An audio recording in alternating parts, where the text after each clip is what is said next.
అమ్మో, ఏ మూడ్లు ఉన్నాడో ఏమో. ఇప్పుడు అడిగితే ఏమంటాడో ఏమో. చూద్దాం, మెల్లిగా అడిగి చూద్దాం. ఏమండి, ఈ పూట కూర చేద్దామంటే 2 పచ్చిమిరపకాయలు తప్ప ఏం లేవండి. మొన్ననే కదా 100 గ్రాముల టమాటాలు ఇచ్చిన 2 రోజుల కిందట. అప్పుడే అయిపోయినాయా? సరే పదా ఇస్తా.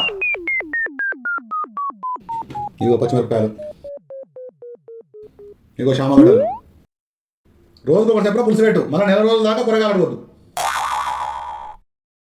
ఏమండి, పులుసు పెడదామంటే చింతపండు లేదండి. అప్పుడే అయిపోయిందా? సంవత్సరం నిజమే కదా చెట్టాకు చింతపండు ఇచ్చింది నీకు. సరే ఇస్తాగు.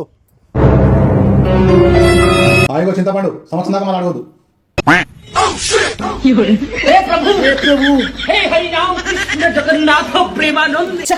ఏ మనిషి ఏమో, ఈ పిసినారంతో చచ్చిపోతున్నా.